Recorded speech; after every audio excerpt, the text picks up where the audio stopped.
Assalamualaikum warahmatullahi wabarakatuh dan selamat siang semua. Hari ini kita di bawah topik yang sama lagi, di bawah topik belts. Dan hari tu kita dah tengok pasal belt drives. Di dalam belt drive kita tengok in term of geometry, kita dah tengok in term of kinematics, kita tengok juga in terms of kinetics, power dan sebagainya.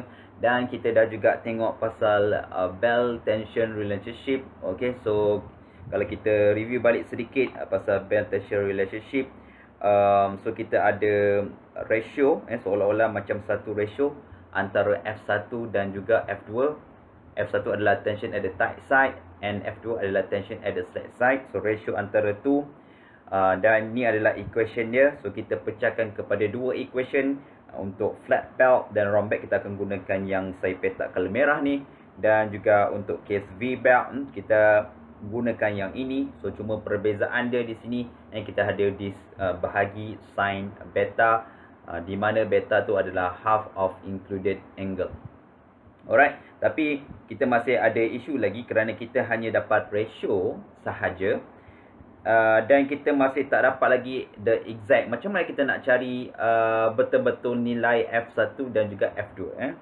Okay, so hari ini kita sambung lagi yang kita panggil sebagai design of belt drive. So macam mana kita nak design belt drive. So bila kita nak design belt drive ni, kita mesti kira berapa tension yang paling tinggi di dalam belt.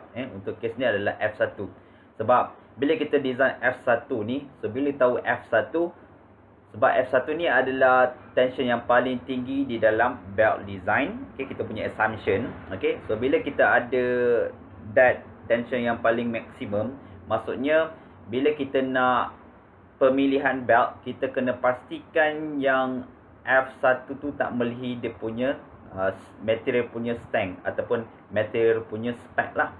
Contohnya kalau saya kira F1 tu adalah lebih kurang 500 Newton, maksudnya saya kena ada satu belt tu boleh tahan melebihi 500 Newton. Kalau kurang daripada 500 Newton, maksudnya belt tu akan putus lah. Okay, sebab tu bila kita nak design of belt drive, kita mesti perkara penting dia adalah kita kena determine berapa nilai F1. Okay, so kalau kita dah tengok sebelum ni, okay, so kita nak cari F1, okay, macam mana kita nak cari F1 ni, okay. So kalau kita tengok equation yang kita baru tengok sebentar tadi, okay, nilai ratio hari tu F1 tolak FC, ni untuk case yang flat belt tadi, okay, dan ataupun round belt. So kita akan nampak this equation, okay. So macam mana kita nak buat ni, okay. So let's say lah, kalau ini adalah untuk round belt ataupun flat belt, okay, dan kita ada juga V-belt tadi. So V-belt tu dia macam form lain, so tapi bentuk yang di sebelah sini sama. Sebab bila kita nak design, kita akan design tak kisahlah sama ada kita nak menggunakan flat belt ataupun round belt, okay.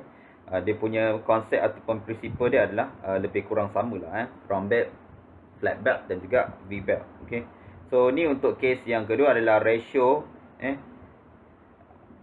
antara tu lah, antara V-belt pula, okay. So kita ada dua ni. So let's say kita assume that this ratio ni, okay, dengan satu parameter baru yang kita panggil sebagai gamma. Let's say yang ni kita panggil gamma. Maksudnya gamma ni apa yang saya buat nanti. So gamma ni saya assume that for flat belt, for flat belt ataupun okay, round belt.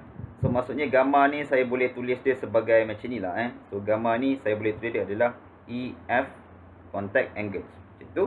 Tapi for V belt,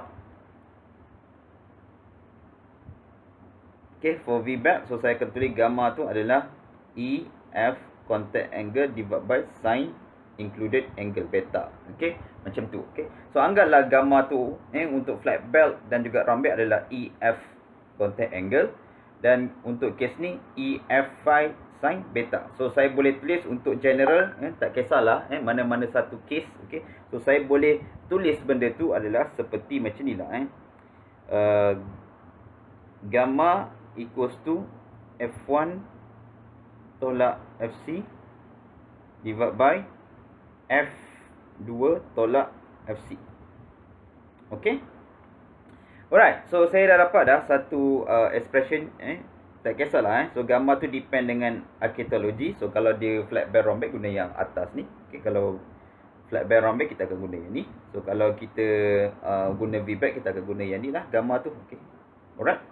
Sebab usually nilai gamma ni kita boleh kira, sebab kalau kita tahu berapa friction coefficient untuk belt dan pulley between tu, dan juga contact angle antara pulley. So basically kita dah boleh kira gamma lah. So selalunya gamma ni ada value. FC pun tak ada isu, sebab FC kita akan gunakan equation yang kita dah tengok sebelum ni, equation ni. So FC equals to W over G V square. So selalunya nilai ni pun kita dah boleh quantify lah. So selalunya yang akan pending kat dalam isu ni, kalau kita tengok yang saya petak color hitam ni, yang gamma ni, selalunya yang akan pending adalah dua value tu, F1 dan juga F2. Alright, so macam mana kita nak solvekan masalah ni untuk dapatkan the exact equation F1, especially F1, sebab F1 ni adalah kita nak design sebab F1 tu yang paling tinggi force dia ataupun tension. So kalau tak ada value ni, kita susah sikit lah bila nak design belt system. So saya nak jadikan F1 ni sebagai perkara rumus saya lah untuk saya cari. Tapi isu dia, saya perlu another equation yang saya untuk solvekan benda ni. Okay, macam mana saya nak solvekan? So saya akan guna, mungkin saya boleh guna equation torque. Okay, so sebab kita tahu that torque 1 adalah perbezaan force tolak F2 kali dengan R1. Okay, so macam tu. Okay, alright. So saya masukkan this expression ni nanti ke dalam equation gamma ni. Okay, so let's say kita try nak masukkan that benda tu ke dalam gamma tu. So let's say saya jadikan untuk kes ni F2 sebagai perkara rumus saya. Okay, so let's say F2 kat sini. Saya rearrange. So T1 divide by R1 equals to F1 minus F2.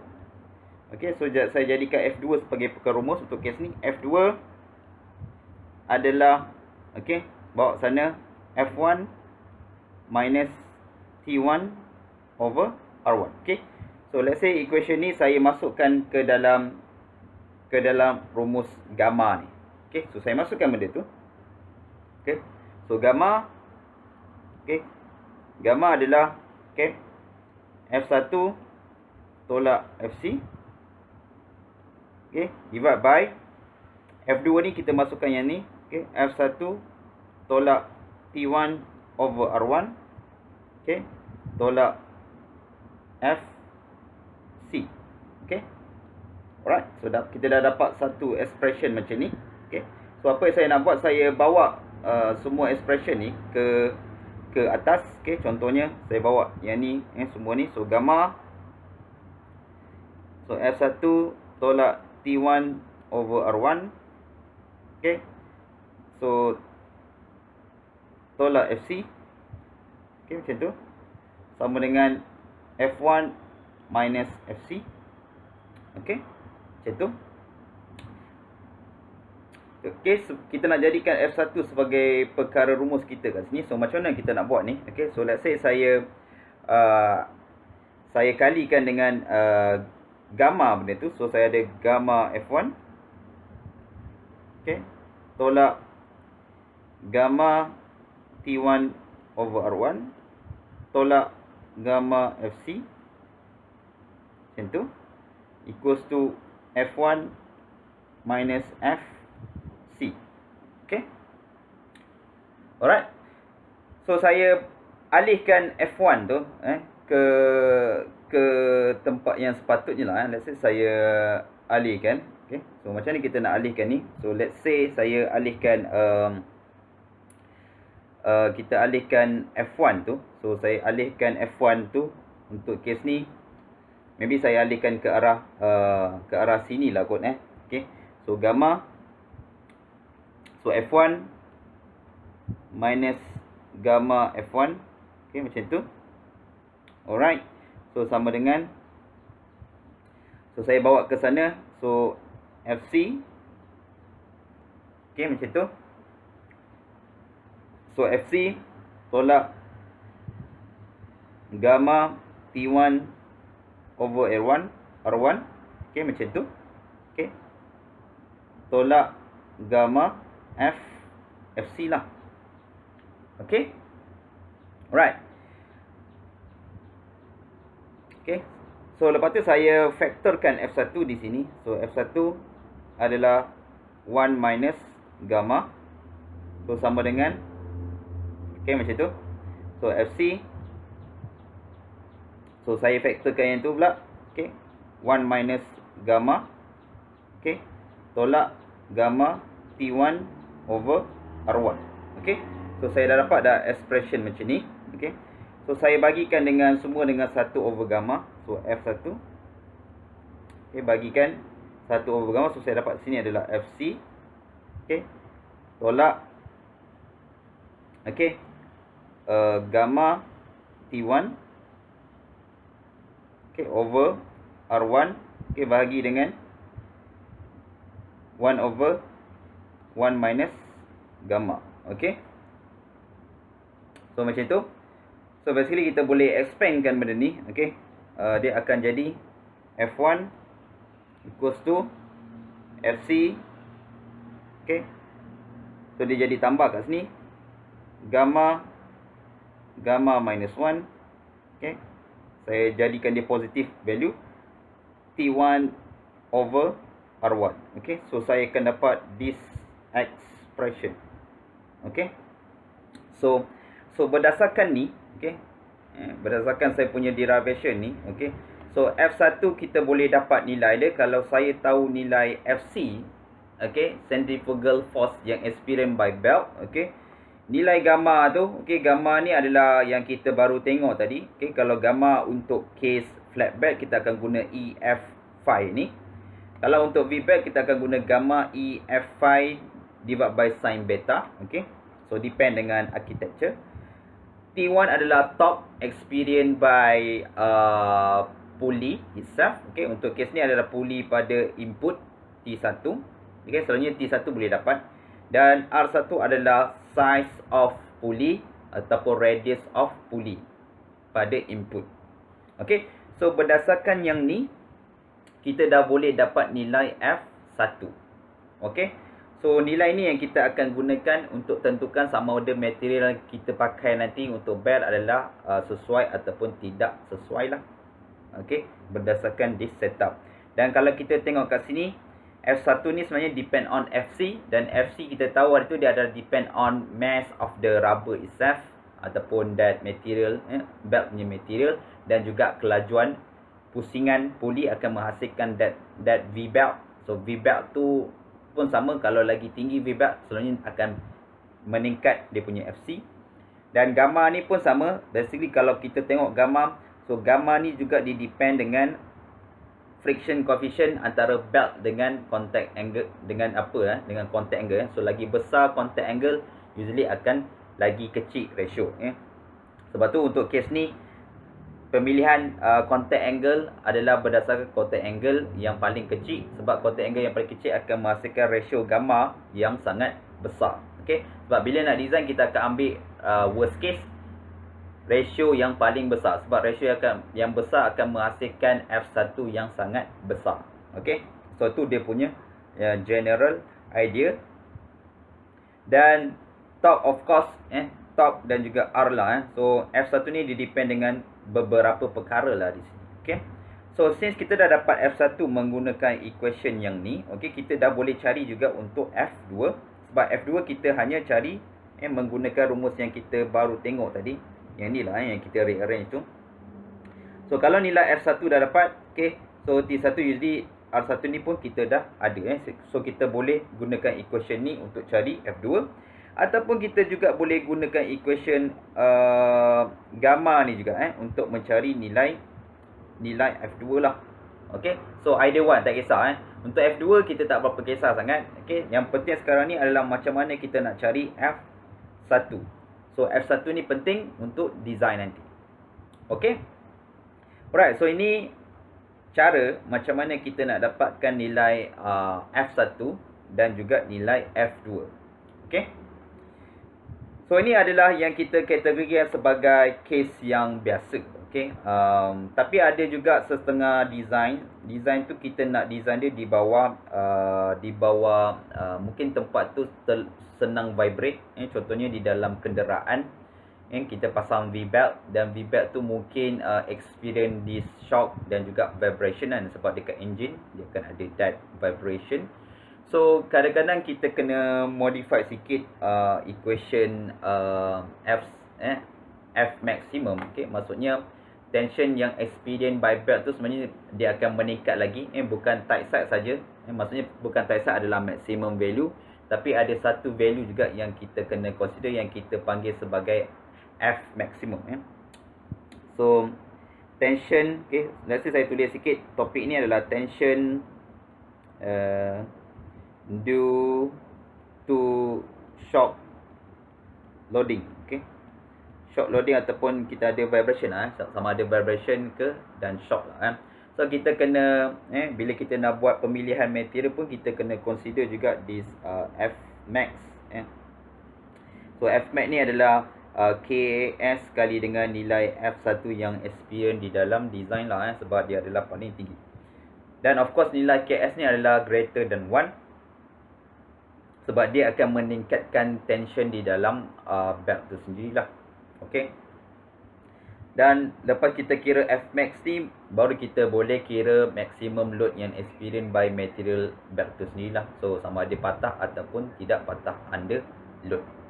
Okay, so nilai ni basically dia ada nilai-nilai dia, tapi nilai dia di dalam range lah. Kalau kita boleh tengok berapa nilainya, let's say saya copy paste satu table kat sini. Okay,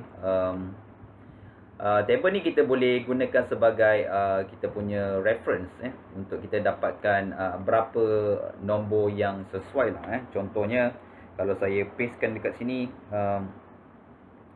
contohnya ni adalah untuk case KS untuk apalah V-belt. Okay, contohnya table 13.5 ni. So dia depend dengan jenis loading di sini. Contohnya kita ada uniform, kita ada light shock, medium shock dan juga heavy shock. Dan juga dia juga untuk case driver pulley juga ataupun di bahagian motor ataupun engine juga, dia juga depend on sama ada dia adalah normal top, okay, ataupun juga height ataupun non uniform top. So kalau kita tengok value dia, of course value dia paling rendah adalah 1.0, okay, dalam ni. Dan yang paling tinggi kalau kita tengok adalah setinggi 1.8 lah. So ni adalah range of KS untuk case V-belt. Tapi usually kalau dalam final exam ataupun test kita tak suruh pelajar tengok table, sebab table ni kalau kita tengok dia bagi dalam range kan.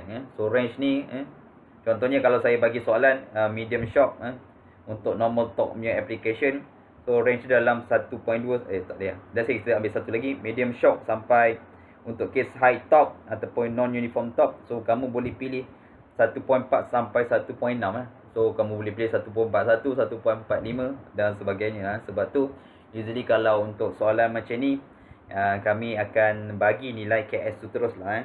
Okay, tapi nilai KS tu adalah berdasarkan this table lah. Okay, so KS ni selalunya kita akan bagi nombor dia. Okay, dan kamu hanya cari saja nilai F max menggunakan this equation lah. KS kali dengan F1. Okay, so F1 tadi kita boleh gunakan rumus yang ni untuk dapatkan nilai itu. Dan kalau ada shock factor, so kita hanya kira F max kali dengan KS saja, kita akan dapatkan nilai yang lebih besar sedikit daripada F1. Okay, alright. So ni adalah dia punya cara macam mana kita nak design belt drive. Okay, so memang dalam belt drive isu yang pertama adalah kita mesti cari F1 tension at the tight side lah. Okay, so kalau kita tak cari benda tu, dia akan trouble sikit. So bila kita design nanti, so kita on je motor, nanti dia boleh membuatkan that F1 tu patah lah. Okay, so kita tak mau benda tu berlaku. Okay, so setakat ini saja kita punya discussion pasal ni. Okay, so kita dah habis dah topik belt, dan kita dah boleh tengok satu example yang berkaitan dengan belt. Okay, so setakat ini kita jumpa lagi dengan example belt. Okay, jumpa lagi. Assalamualaikum warahmatullahi wabarakatuh.